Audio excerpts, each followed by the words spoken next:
Assalamualaikum warahmatullahi wabarakatuh.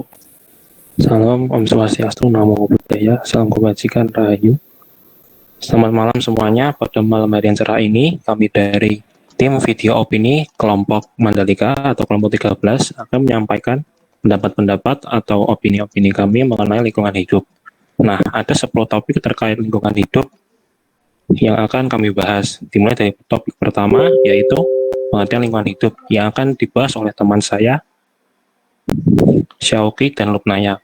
Kepada pembicara, saya persilahkan.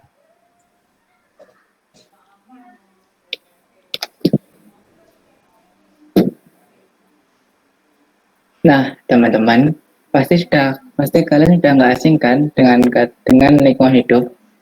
Lalu apa sih definisi lingkungan hidup itu? Nah, untuk lingkungan hidup bisa didefinisikan sebagai lingkungan yang terbentuk dari proses natural tanpa campur tangan manusia, yang terdiri atas sebagai sumber dari alam, baik berupa fisik, biologis, dan non-biologis.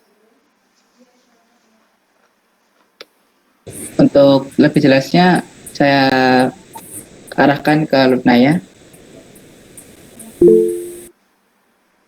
Oke, buat tambahan dari saya, lingkungan hidup merupakan kesatuan ruang dengan semua benda, daya, keadaan, dan makhluk hidup, termasuk manusia dan perilakunya yang mempengaruhi kelangsungan perkehidupan manusia dan kesejahteraan manusia serta makhluk hidup lainnya.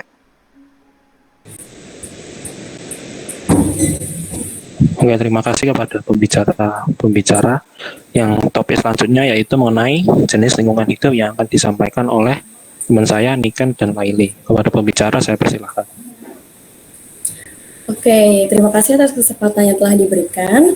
Teman-teman, kali ini aku dan juga Laili akan menjelaskan tentang topik pembahasan yang kedua, yaitu jenis lingkungan hidup. Teman-teman, sebelumnya tahu nggak sih ada berapa jenis lingkungan hidup? Ada yang bisa jawab nggak?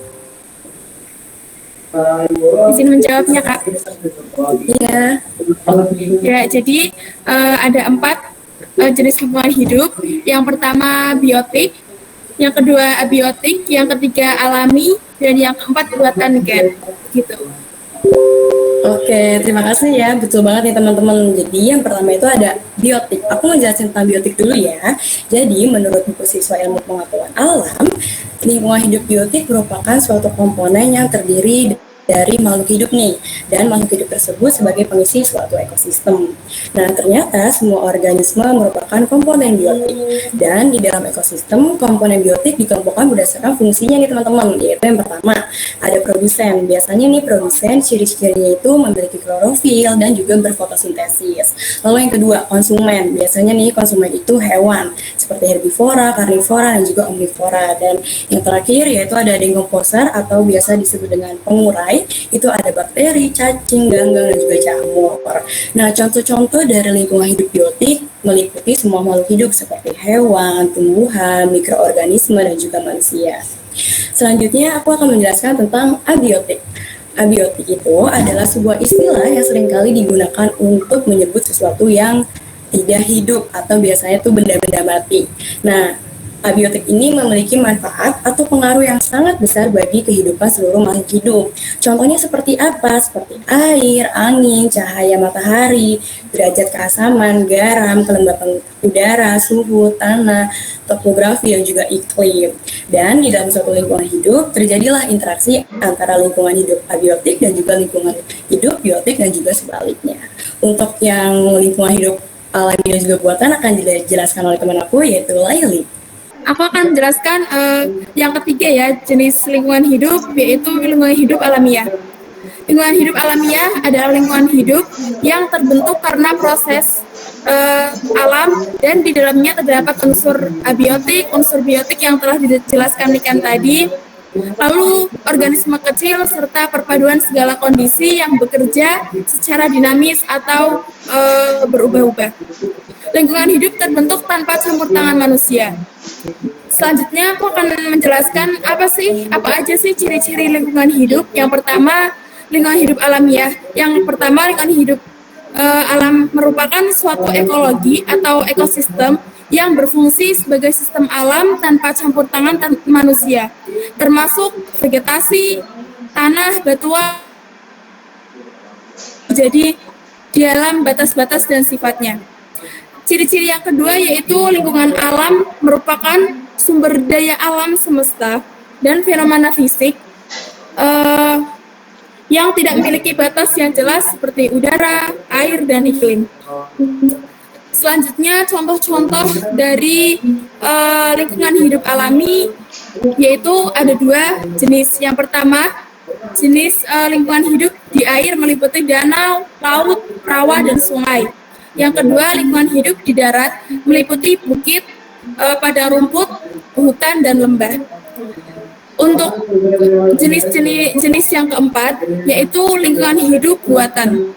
Lingkungan hidup buatan adalah lingkungan hidup alamiah yang sudah didominasi oleh kebutuhan manusia. Lingkungan hidup buatan dapat terbentuk antara lain karena jumlah penduduk dan kebutuhan hidup manusia yang semakin meningkat, sehingga memaksa manusia mengubah lingkungan hidup alamiah.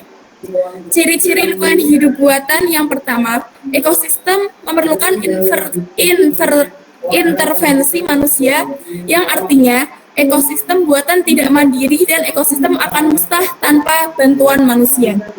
Yang kedua, keanekaragaman hayati yang rendah. Lalu yang ketiga, bersifat pragmatis, yaitu lebih mementingkan nilai kepraktisan daripada kegunaannya. Yang keempat, manusia lebih produktif. Yang kelima, ketergantungan hidup buatan bergantung pada hukum alam semesta. Manusia hanyalah seorang penemu tapi bukan pembuat hukum alam. Berikutnya ada beberapa contoh dari lingkungan hidup buatan. Yang pertama, lahan pertanian. Yang kedua, taman. Yang ketiga, kota. Yang keempat, bendungan. Yang kelima, akuarium. Yang keenam, kota modern. Dan yang ketujuh, budidaya tanaman tanpa tanah dan sinar matahari. Terima kasih atas waktunya. Oke, terima kasih kepada Niken dan Laili. Selanjutnya, topik selanjutnya yaitu contoh lingkungan hidup yang akan disampaikan oleh teman-teman saya, Radit dan Martina. Kepada kedua pembicara, saya persilahkan. Oke, baik teman-teman semua. Di sini saya akan menjelaskan beberapa contoh lingkungan hidup. Contoh lingkungan hidup di sini ada 4. Yang pertama adalah lingkungan hidup biotik, lingkungan hidup abiotik, lingkungan hidup alami, dan yang keempat adalah lingkungan hidup buatan. Yang pertama adalah lingkungan hidup abiotik. Lingkungan hidup abiotik adalah semua lingkungan yang terdiri dari komponen-komponen makhluk hidup di permukaan bumi. Contohnya, manusia, hewan, dan tumbuhan. Yang kedua adalah lingkungan hidup abiotik. Lingkungan hidup abiotik adalah semua benda mati di permukaan bumi yang bermanfaat bagi kehidupan manusia dan makhluk lainnya. Contohnya, tanah, air, udara, dan sinar matahari. Terima kasih. Contoh selanjutnya akan dibawakan oleh teman saya. Baik, terima kasih atas waktunya. Nah, tadi telah dijelasin oleh teman-teman apa itu yang contoh-contohnya juga di sini juga ada biotik, ada alami, dan ada buatan. Nah, ini saya jelaskan dengan perspektif geografi ya teman-teman. Jadi untuk yang alami dulu nih. Tadi sudah disebutin, tapi tidak ada salahnya kita sebutin lagi menurut opini saya, karena ini adalah video berbasis dengan opini.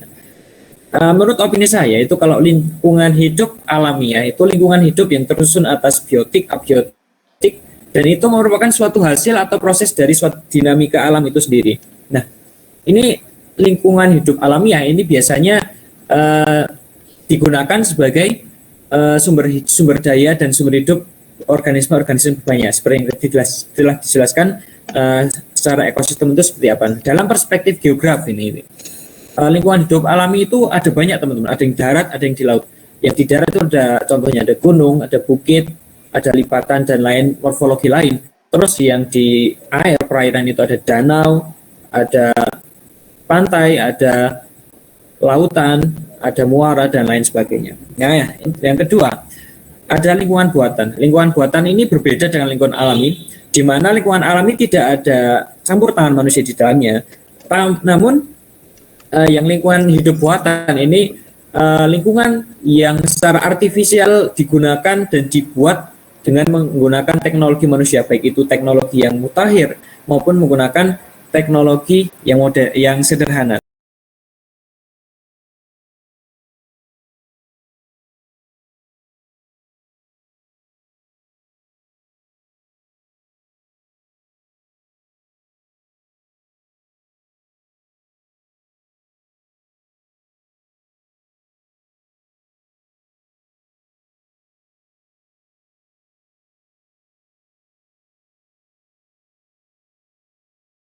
adalah tumbuhan-tumbuhan akan mati dan bumi ini akan gersang.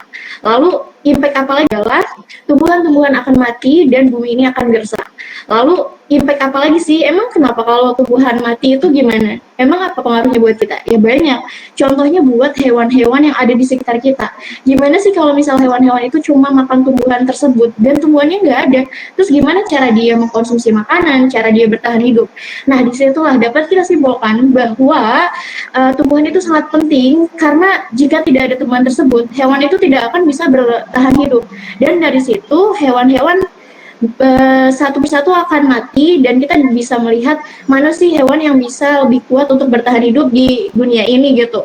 Jadi itu gambaran kecil aku mengenai pentingnya unsur abiotik untuk keberlangsungan hidup kita, dan akan dilanjutkan oleh teman saya Catherine untuk membahas tentang unsur biotik. Silakan Catherine. Terima kasih untuk rekan saya Nanda. Baik, saya akan melanjutkan penjelasan tentang unsur lingkungan hidup. Unsur lingkungan hidup yang kedua yaitu unsur biotik.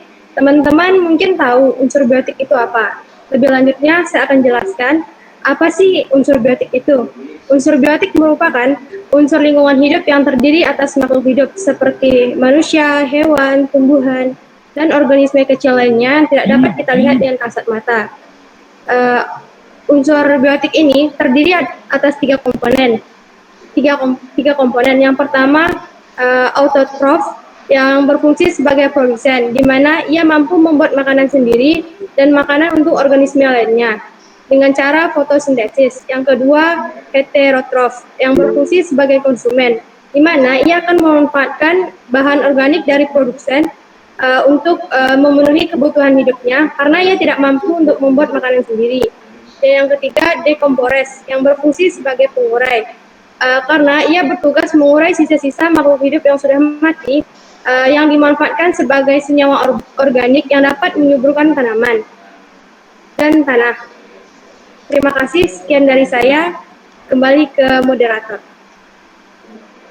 Oke, terima kasih kepada Nanda dan Catherine. Selanjutnya kita akan membahas mengenai fungsi lingkungan hidup bagi makhluk hidup yang akan disampaikan oleh teman-teman saya, Kaila dan Antaries.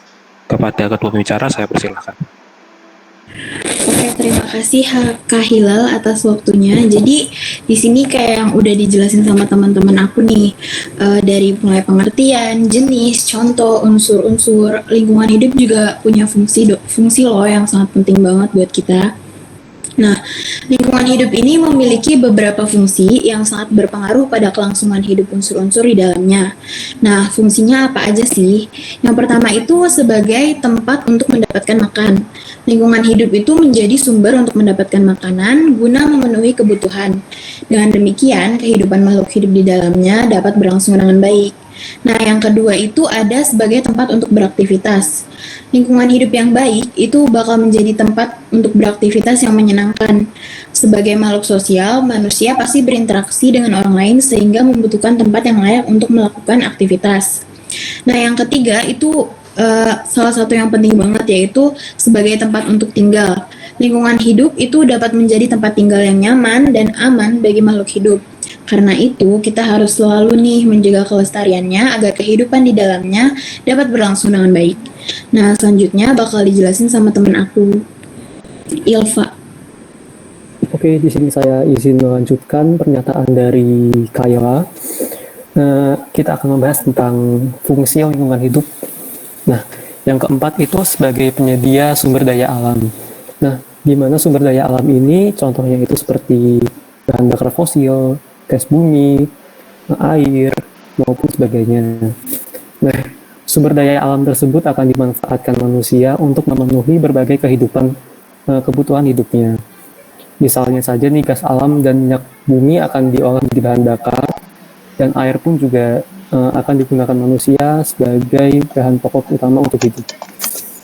Nah, yang kelima nih, sebagai penyedia air. Nah, kita semua tahu ya, di sini semua makhluk hidup dari manusia, hewan maupun tumbuhan itu pastinya membutuhkan air untuk bertahan hidup.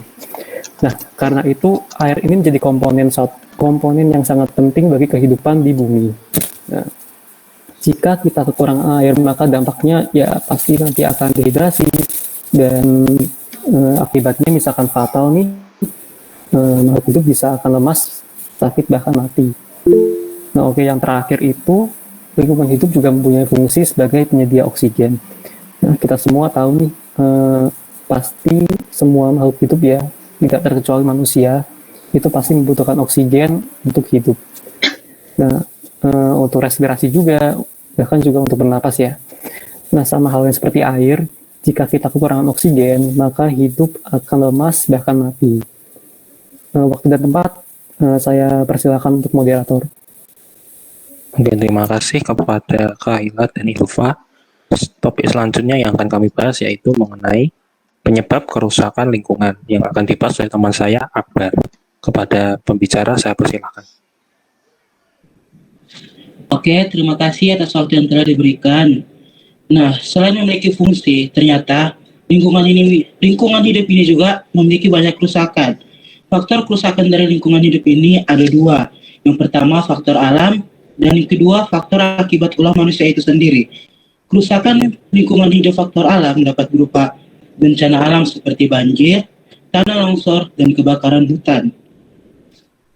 Seperti yang kita ketahui, banjir yang terjadi dapat merusak beberapa lingkungan seperti persawahan dan lingkungan perumahan masyarakat.